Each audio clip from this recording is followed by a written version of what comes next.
What's going on, folks? It's your boy back in the building. Dr. Shaun Thomas here, episode 46, season 2 of the Be More Today show. We're back in the building, and we're in Black History Month, folks. I gotta say, it's good to be here. It feels nice. It feels right? We're celebrating all kinds of stuff this month. I'm bringing some power-packed people to the show this month. And before I get started, again, thank you for following us and watching us Be More Today. BeMoreToday.com is blowing up in all kinds of ways with my book, with the podcast, with our workouts. We're continuing to put things out there, good content. Our 40-day challenge is ending very soon.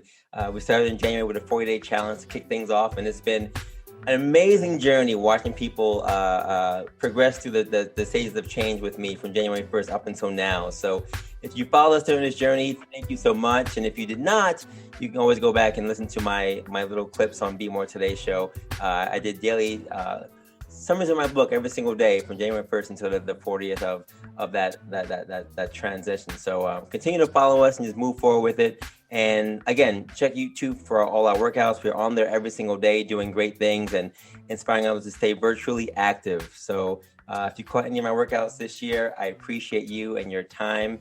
It is right here at my heart. All right. Right now, the Be More Today show is actually heard in 30 countries. So we're moving forward and we continue to grow every single day. So thank you so much for your support, and my supporters financially who continue to do so. I appreciate you even more. So thank you so much. I want to share something with you real quick. We're actually doing a BMT for BHM. Be More Today for Black History Month. We're doing a 4-mile challenge.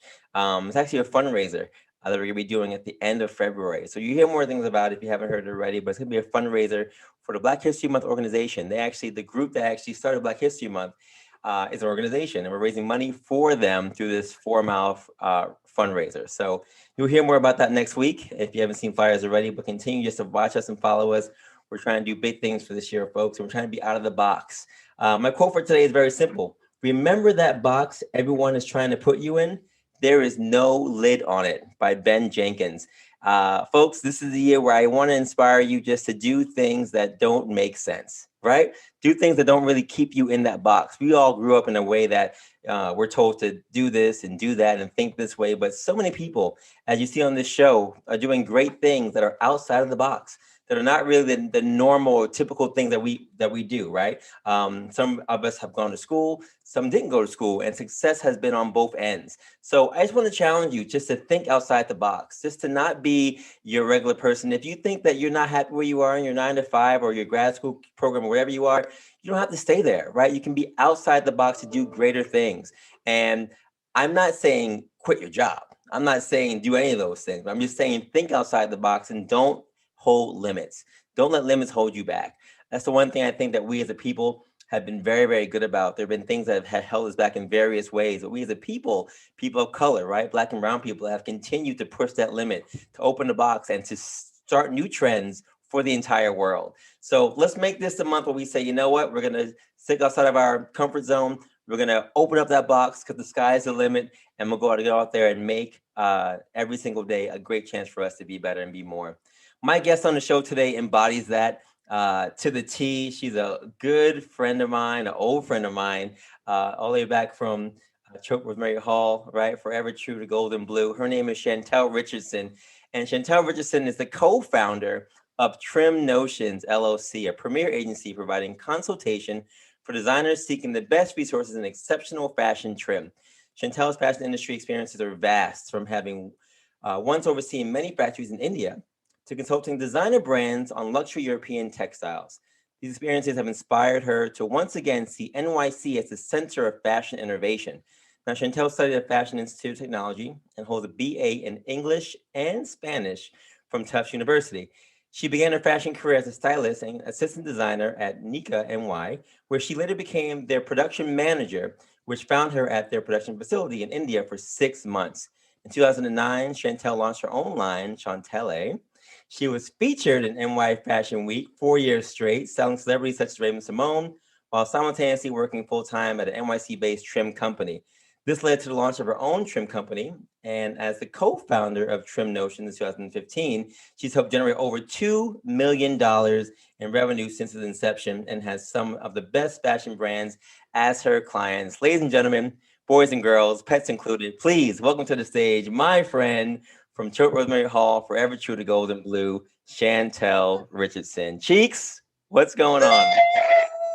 Oh, I was wondering if I could be like, "Hey, Johnny T," but if you said cheek, then I can say Johnny T.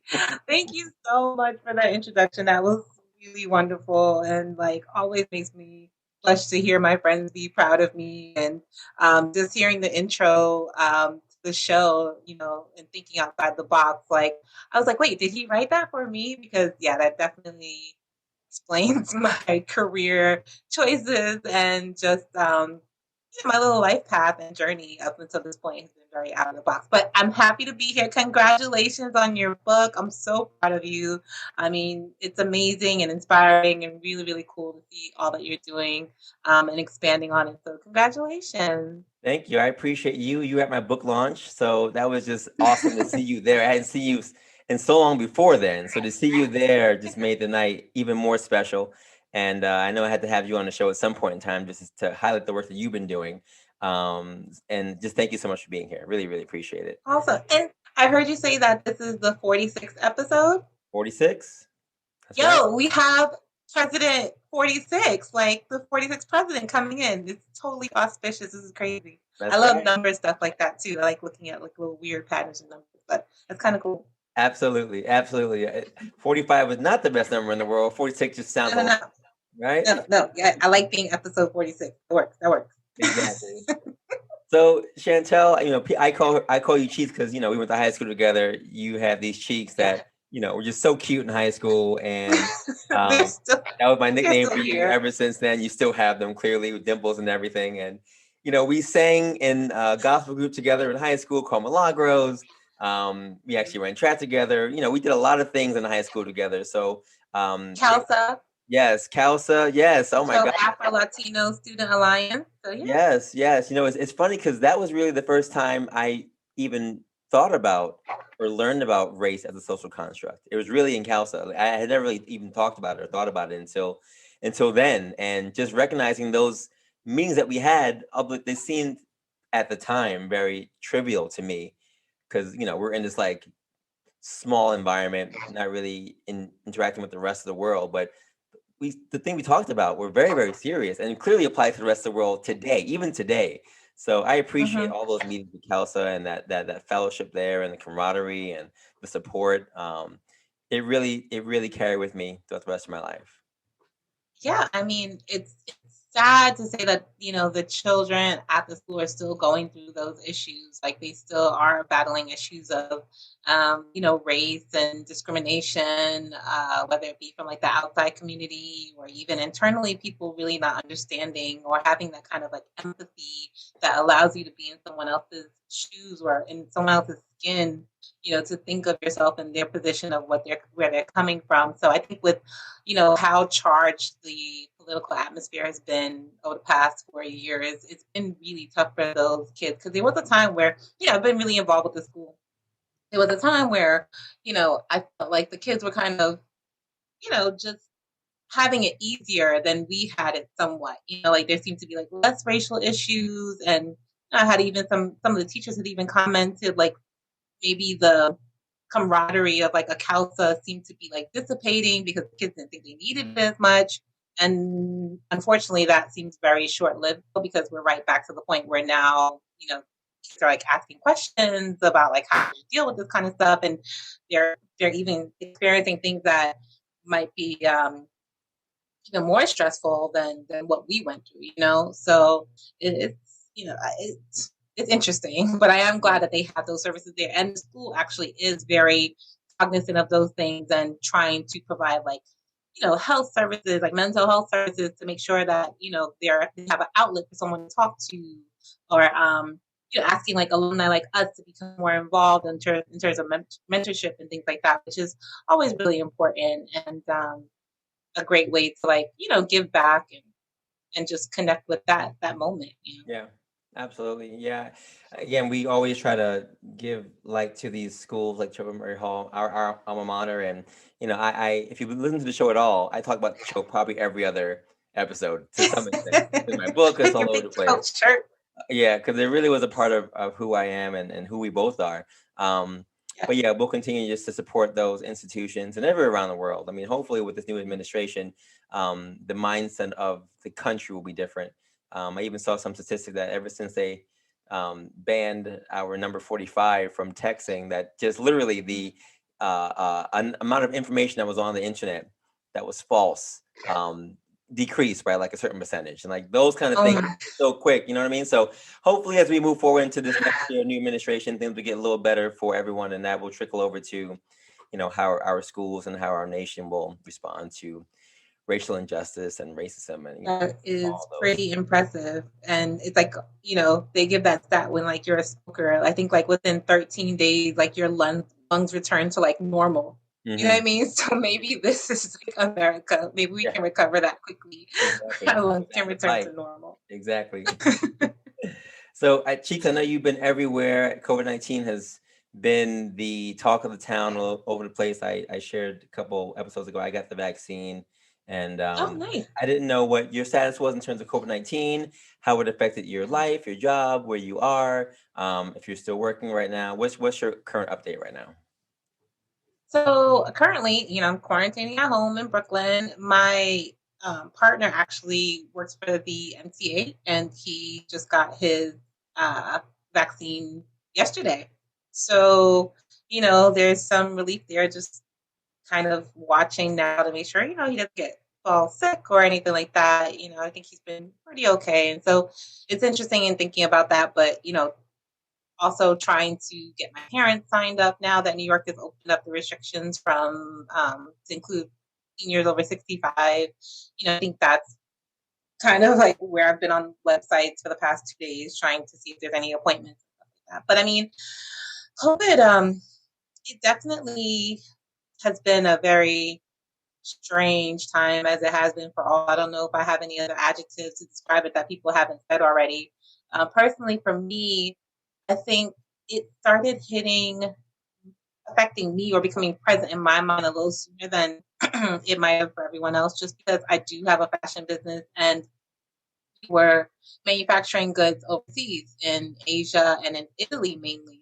So when it started hitting China, you know, we were concerned about like our factories over there, concerned about the people we worked with them for like 15 years plus, and, you know, and these are people who I know, and just being concerned about them, like how are you living over there? So like starting to have that kind of worry where you're just like, okay, wait, what's going on? You know, not really knowing much. So it did affect our business, and we tried to pivot and say, okay, well, we can't manufacture goods in Asia, but we still have these Italian manufacturers and resources for people who can make that kind of switch.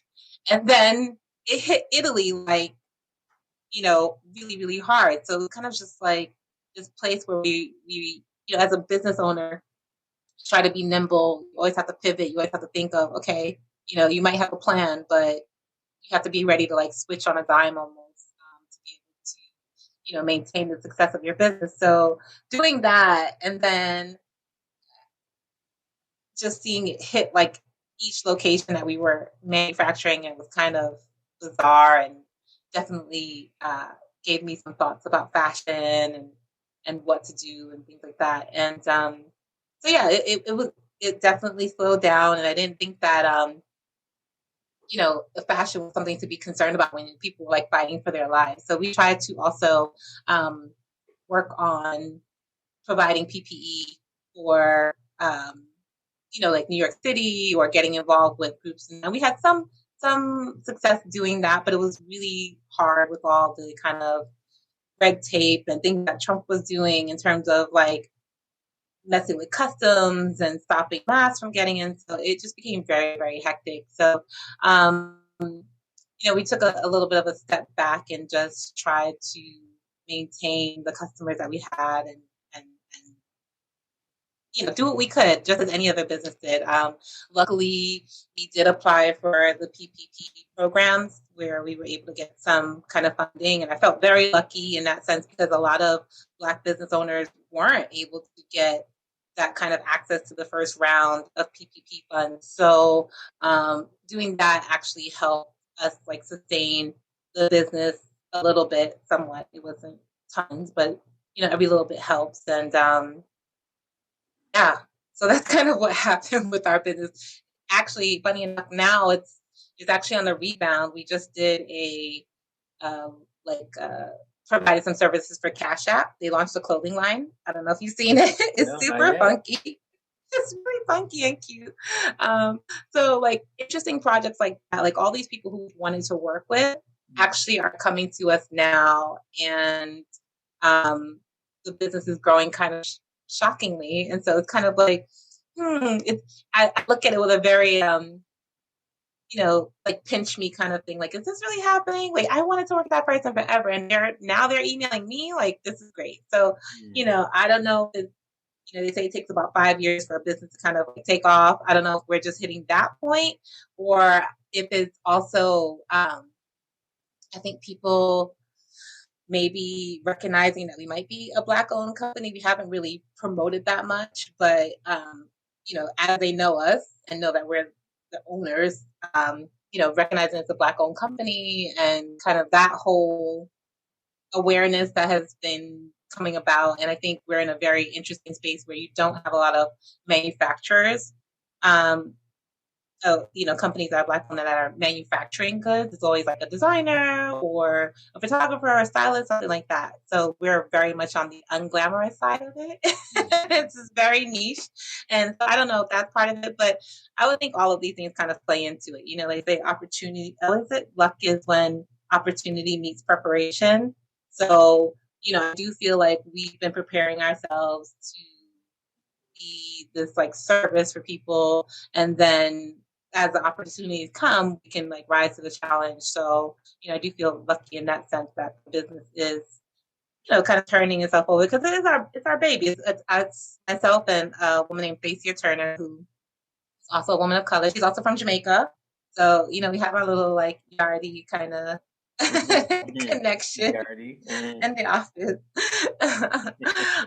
So yeah, so I think that's it. But yeah, that's kind of where COVID hit me. I mean, in terms of like my family, thank goodness, like most of my family has been pretty safe. One or two relatives have contracted COVID, but luckily have recovered um, pretty fully at this point. And yeah, just really grateful for that Great. part. Great. That's a blessing for sure. It's funny, as I was reading your bio, I remember you talking at Choate that you wanted to be a designer. I remember you talking at Choate that you wanted your own fashion line. And I remember you saying at Choate that you wanted to call it Shaun-tele. And that was, No way. yes, that was 1998, 99. So I remember you saying it. So it's just funny to me that when it actually happened, I wasn't surprised. I'm sure maybe other people were, but I was like, oh yeah, she said she wanted to do that 10 years ago. So I want to talk about that progression. So I saw you at Choate. Clearly, we graduated. You went different ways. You went to Tufts, and Yep. I saw you at Tufts from either some kind of school performance. I don't remember, some kind of dance show. Maybe Oh once. yeah. Spirit of Color. I think you guys recalled. Yeah, it's one of those things. Weren't that great? Your team was great. You were like the amateur. Oh, whatever. It's all good. But just talk to the listeners about your educational background from Tufts to FIT. Okay, sure. So, I think as I got into Tufts, I didn't really know exactly what I wanted to do. I thought I was going to be like, in high school, I thought I would be like pre-med. I wanted to be a pediatrician. And then like really being bad at chemistry just kind of like knocked me like out of that. Like, the science stuff might not be for me. Not that it should have at that time, now that I think about it, but it did. And so when I got to Tufts, I was kind of just trying to find like what I wanted to do. And I'd always been taking like writing courses. So started taking more writing courses, and majored in English and a lot of creative nonfiction. So just basically being very descriptive about things that were happening in my life or whatever, or journalism or advertising. So those were the kind of like courses that I was taking. I mean, there's not much to the Tufts experience. I mean, I went to London for study abroad during Tufts, and that was amazing. Where I also still kind of picked up my love for like writing and just like creating. And it was also there that I actually just became myself again. Like I think there was a time where, you know, I was with friends in college, and I wasn't trying to be like cool or anything like that, but I just didn't feel like I was myself, like that kind of very assertive, confident leader in my group. I felt like I was kind of just like in the background. I didn't really do a lot of clubs. I didn't do all that kind of stuff. But when I went to London, like all that changed. It was like a fresh start. So I just kind of started all over again, and I started singing. I won a talent show while I was out in London. I started writing my own songs. And so this kind of like creative person that was like just wanting to like be there and be this like kind of artist really came out during that study abroad. And I also like had a class where we were doing set design, and it was like one of my favorite classes. And it was so that's kind of like what Tufts brought out of me, is this like kind of creative side. And so from Tufts, I went into publishing, oddly enough. And I didn't like my boss. I thought she was really awful. But I was really close to a lot of the other editors that I was working with at the company. And one of the editors pulled me into her office, and she was like, "Well, what's your 5-year plan?" And I said, I'm not really sure. And she's like, "Well, what do you fall asleep with in your bed at night?" I was like, "That's a weird question." And then she goes, my answer was like fabric and beads. And she was like, "Well, why don't you think about that? And then like, later on in the week, let's see what your 5-year plan might be." And I walked into her office and said, "Hey, I think I want to be um, a stylist so that I could like learn the ropes underneath some people. And then I'd like to have my own collection one day." And that's basically, because that's what I knew of fashion, really. So that question actually put me on the track to, um, leaving that company. I saved my money, like like you said earlier, don't just quit your job. I kind of did, but like I saved my money, and then was able to support myself while I was interning at this at Nika, which was this fashion house. And so while I was at Nika, I was also taking classes at FIT. So I took classes in styling, I took classes in fashion design. There was also a free course being given by the city and actually teaching pattern making, which is not a skill that they teach a lot anymore. So just really looking for any opportunity to learn about this craft without having to actually matriculate from FIT. Because I was like, oh, I already graduated. But yeah, just kind of like soaking it all up and learning on the fly. And that's what, like you said, what led me to moving from assistant designer, intern to assistant designer at Nika, and then to production manager in India for 6 months, like overseeing their factory and working with their pattern makers there to make sure that, things were being made correctly and getting back to the States in a timely fashion. So yeah, I think that covered the question. Sorry. Absolutely. Absolutely, that's an incredible journey, um, and it seems like your passion for fashion, right? If I will, just came out of creativity, and you were very creative and are creative in terms of everything, was singing and all kinds of other things. You were always that, as far as I knew. So it just made sense to apply that to what you're doing now. And in 2009, you started your own luxury label, women's wear, Shaun-tele. So Yes. what Yes. was that like? And I mean, the name is amazing, Shaun. I love it clearly. But what inspired you I was to trying to take be that route? fancy. I was trying to be fancy. They're like, I'm not gonna be Shantell, I'm gonna be Shauntele. Like I was thought I was be fancy. And also I was working for another company, so I was like, they'll never find me if I'm doing my own thing. Yeah, so I would not recommend starting a fashion label at the height of a recession because if you remember 2008, we went Right. through. But I was naive and I was just like, I'm young and I'm just gonna do this and I can try. And I just saw I was being a stylist, or I was actually doing a lot of tailoring for celebrity stylists at the time. And so I was taking apart these really fancy garments to, make alterations on them. And I think seeing the finishings on them just made me be like, you know what? I think there's a way to bring this to a slightly lower, what do you call it? Pricing model, whatever have you. I mean, it still wasn't like mass market. Like I wasn't selling things for like $20 or whatever have you. It was like really quality stuff, but I was using like the best and also working with, um, seamstresses in New York, which made me really proud to do that, to be able to try to make something in New York and this like manufacturing hub that was kind of, it's really small. It's not a shadow of what it used to be, but it's tough, right?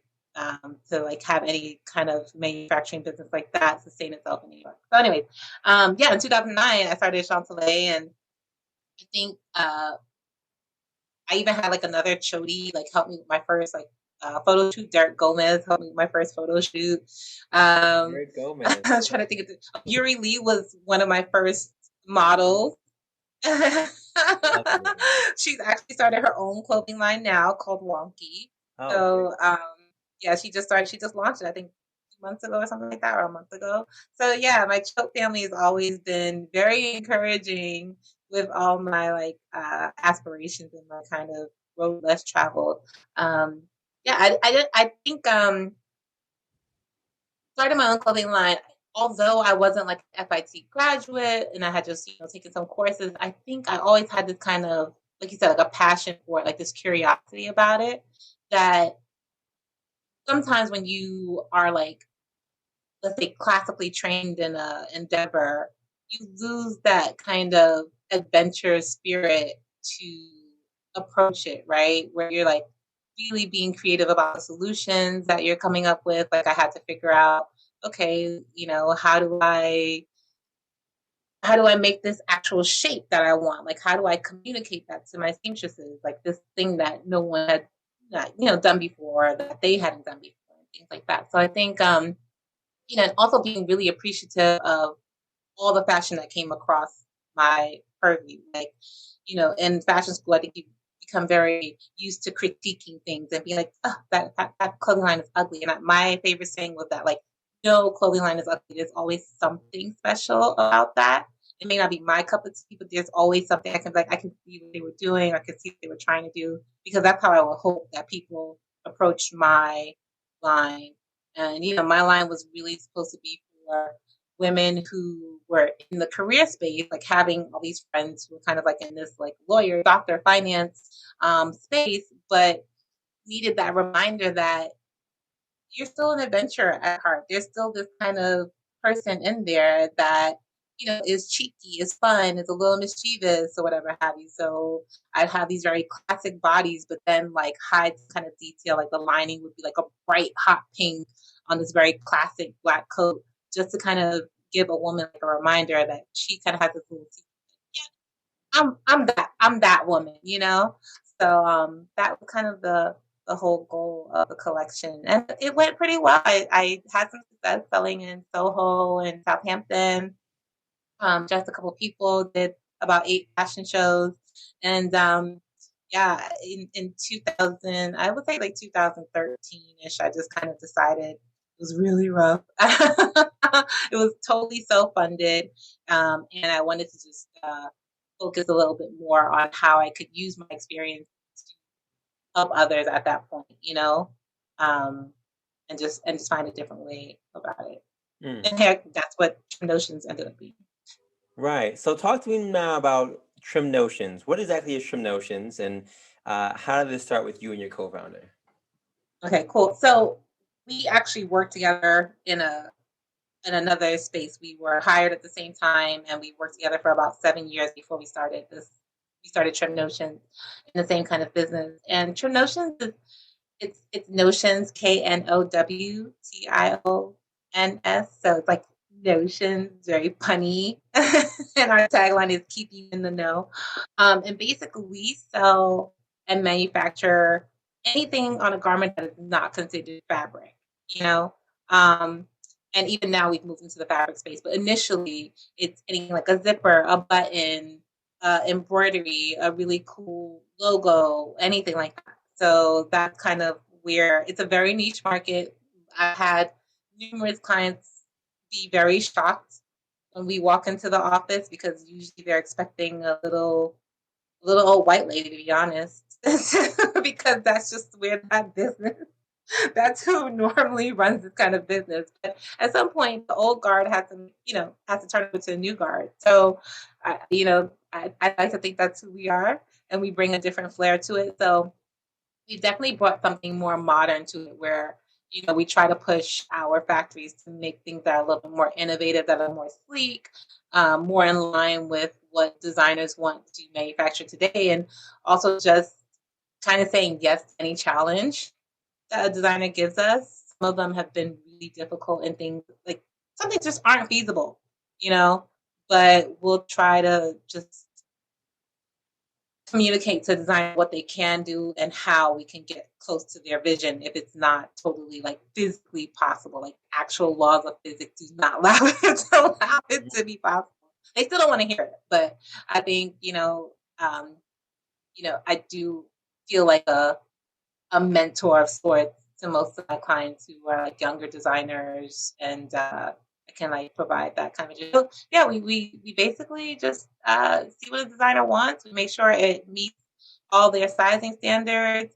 Make sure it complies with industry standards in terms of not being like full of lead and toxic for your kids if somebody's chewing on your belt or something like that. Like stuff like that people don't really think about. That's what Trim Knowtions is. But we are, like I said, we are moving into like fabric manufacturing as well as apparel manufacturing. So it is kind of coming full circle, which is hilarious to me. So I was like, I'll never do a clothing line again. But now, like, I'm actually able to share that knowledge and that expertise with other designers who are starting their line. So it's kind of funny. Yeah, so you have the expertise of the manufacturing on this end with the trim and also being a designer. So you kind of come with two guns in your pocket, right? I mean that's a double sword right there. Yeah, yeah, you're hitting from all angles. Where is your office that's located somewhere? Are you guys doing wholesale? How's it work right now for you?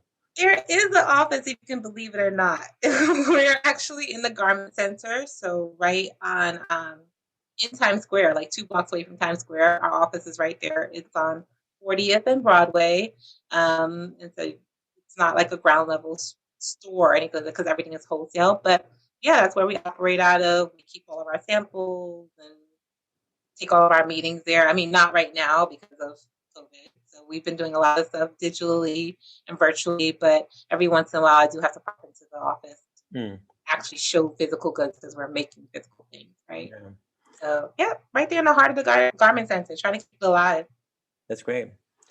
Do you, just out of curiosity, as a black-owned business, as I am also in terms of Be More Today, do you feel Hmm. any resistance, any biases that are towards you? I mean, as a black-owned business, but also as a female, right? And this in the area, because I know you said this is primarily Caucasian, older Caucasian uh, sex, right? That kind of has this thing on lock. So you coming in here, younger person of color, also in New York City, the heart of New York City.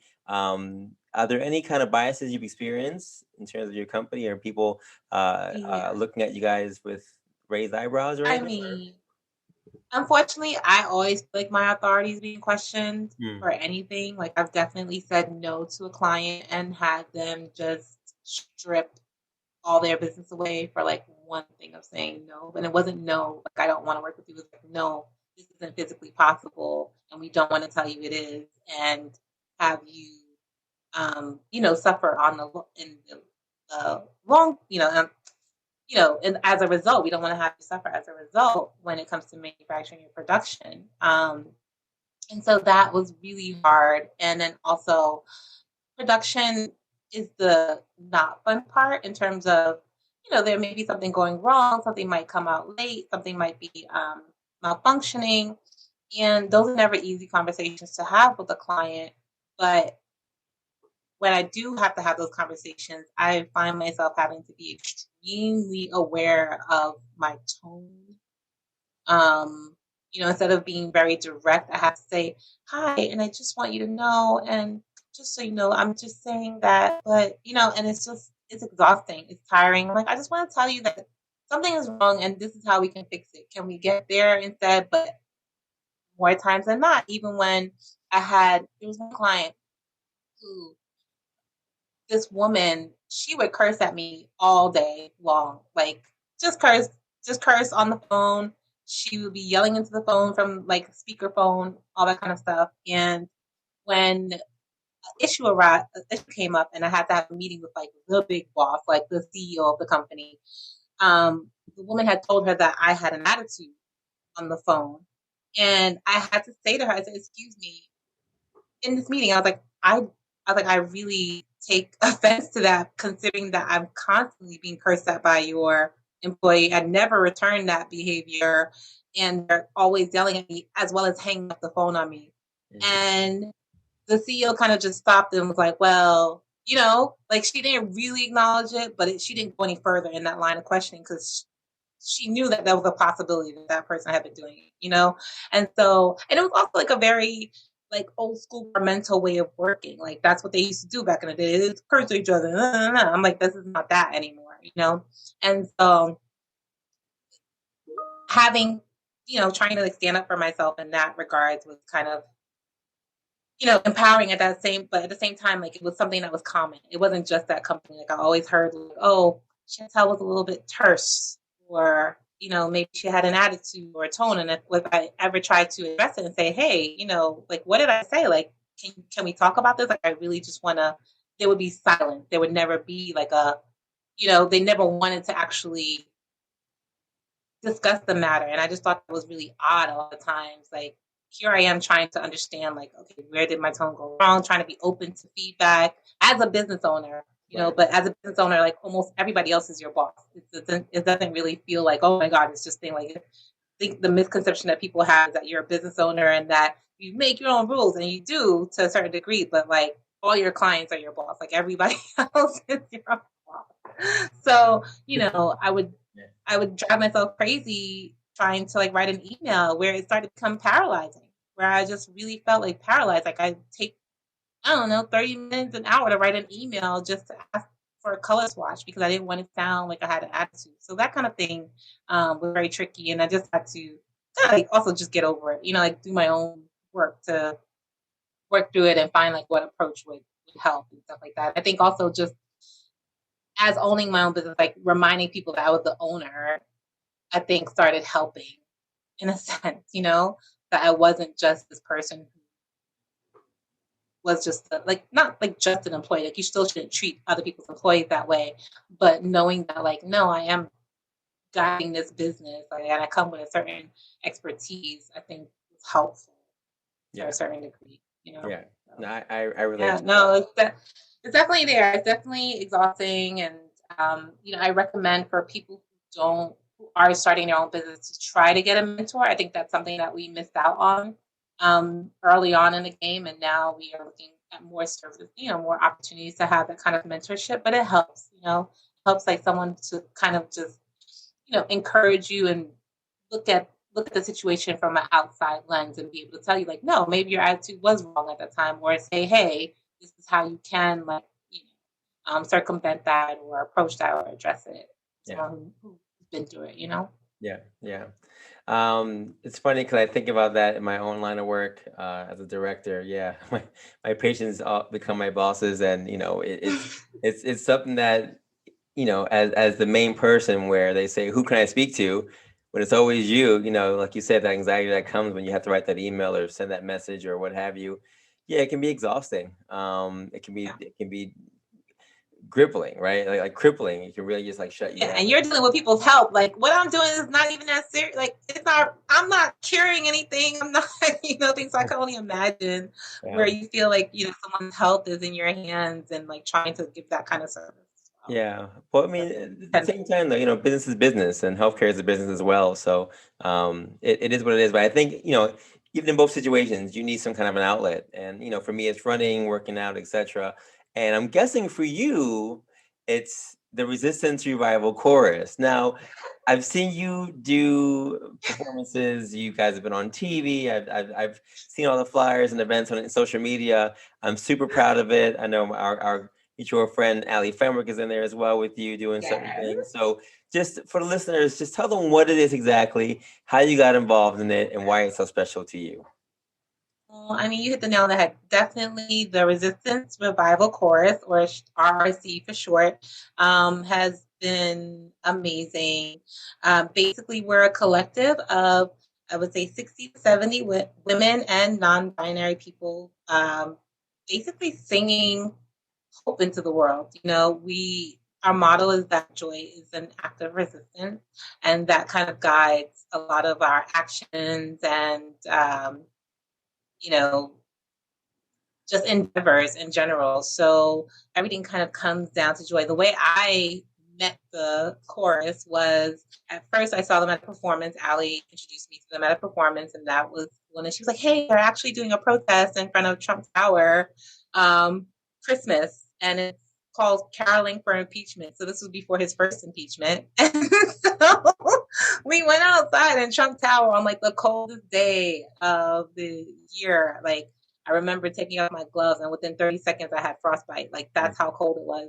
And we caroled for his impeachment. And it was just having this energy with these women who I didn't even know. And they were just like, "You should sing with us." And I was like, "Really?" So, like, long story short, I definitely, got in touch with them and said, "Hey, I really want to sing." And also, at that time, I had been writing music that had a very resistance based themes, like talking about police brutality or immigration. And I didn't feel like I had a space for it. So I sent them like samples of my music, samples of me singing, some of their songs. And luckily, they said I could join, because I would have been heartbroken if I couldn't. But it was really cool. I mean, it's been a whirlwind. We've done things where, I just couldn't imagine, from performing at Carnegie Hall with Carly Simon and Deepa Mahal. To now, yesterday, we just debuted a song off of our album, which is called This Joy. And it features Deepa Mahal, and it's a song called Everybody Deserves to Be Free. And it was featured as part of the kickoff for the inauguration event for the Biden-Harris vice presidency. So this whole thing has kind of come to this place where we never thought we'd be a part of something that special and that important, but to kick that off with a song that is really endearing, like the words are literally like, "Will you stand up for me? I'll stand up for you." And just simple, but like exactly what we need right now is people kind of speaking up for each other and like holding each other up, because it's been a long battle. And I think because, from like the civil rights era, we had this period where, you feel like things are getting better. Somehow the conversation between like the older generation and the younger generation gets lost in teaching how to keep fighting, right? So we are making these strides and almost just existing as being ourselves and being, achieving these things, like being in these, prestigious schools and prestigious positions feels like part of the fight, and it is. But I think, you know, the way I like to think about it is like, if someone's chanting during a protest, at some point their voice is going to get tired, right? So someone needs to pick up the chant, and that's what needed to happen. And so I feel like being part of this collective is just a constant reminder. Like when if someone in the chorus who normally fights for like education or is promoting you know uh, reform to like incarceration and police policies, if they kind of just need a moment to take care of themselves or to replenish their energy, there's someone else there to pick it up to say, "Oh, okay, well, I'm doing this now, or I can help do that way." So just to see that kind of thing has been really encouraging and really inspires me to step up more and more and to try to use my voice, however small it feels to me, to really just try to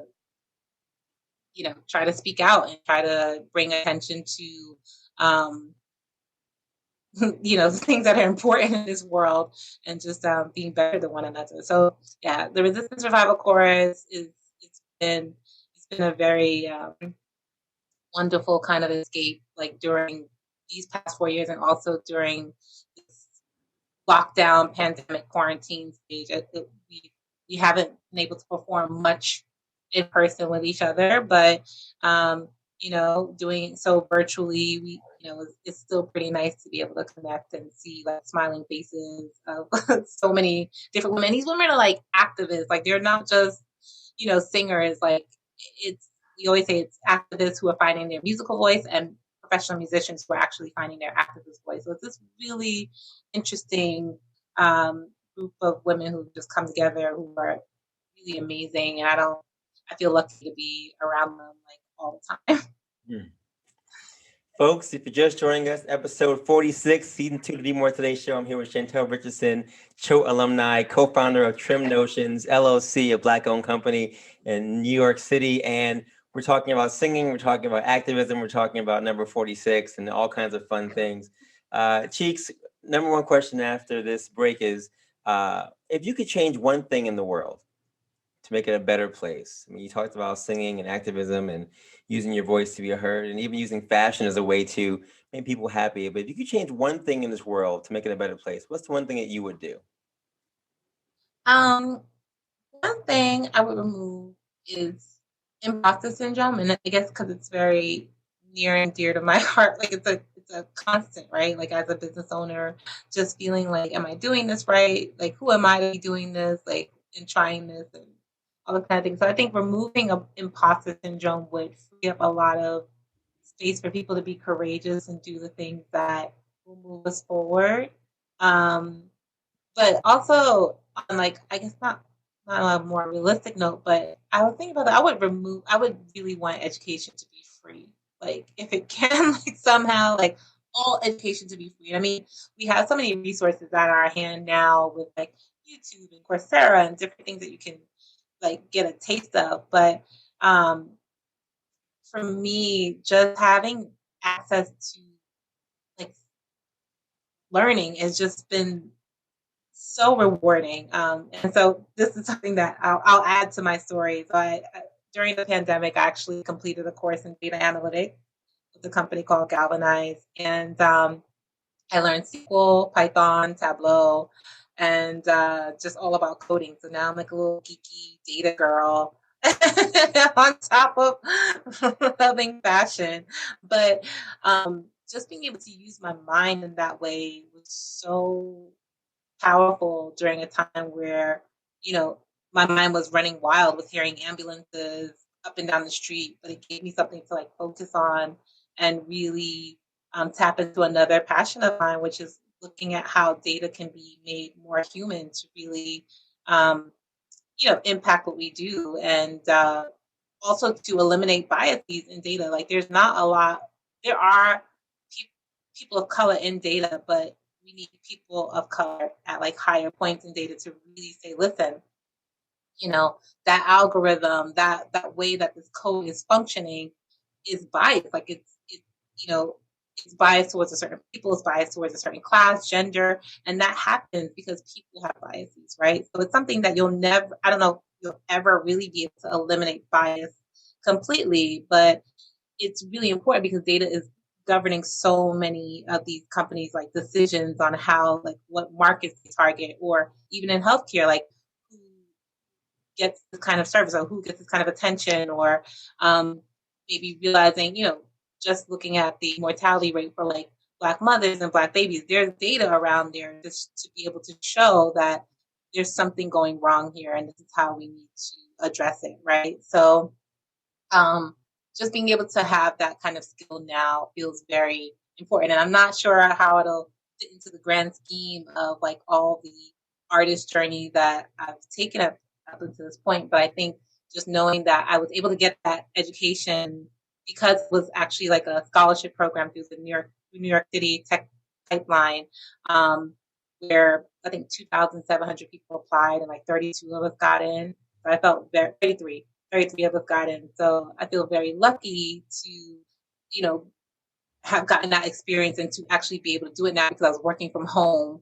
And so I was able to work from home, but also do this program from home and remotely. So the universe for me in that way is actually pretty significant and pretty generous, I would say, in terms of putting those kind of blessings in front of me because I needed them. I'm enjoying them. Yeah, that's amazing. That's amazing.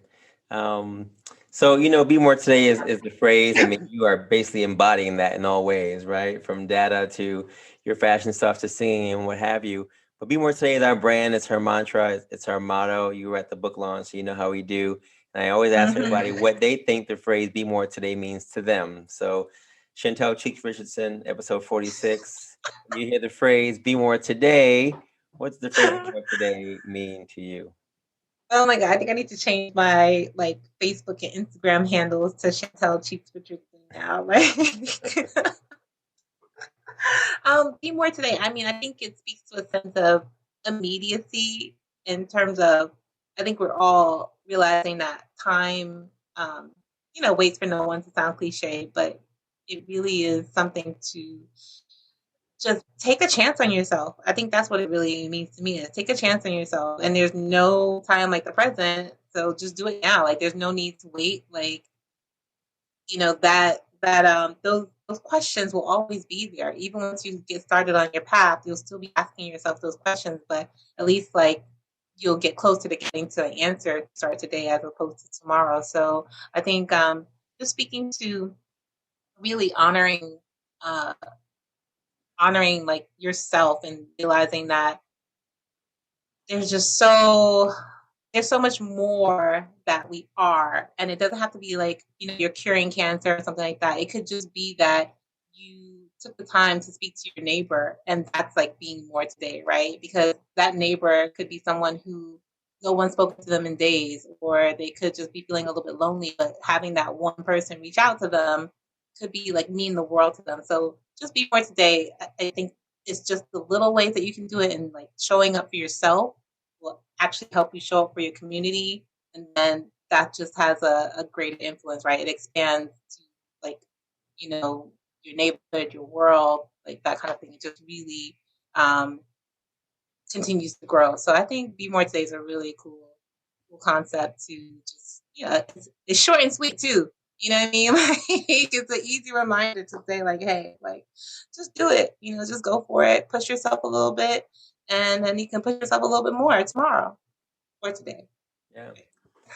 Name one thing that you wanted. I mean, it could be the data analysis, analytics stuff, but name one thing you wanted to start doing, already started to do for 2021.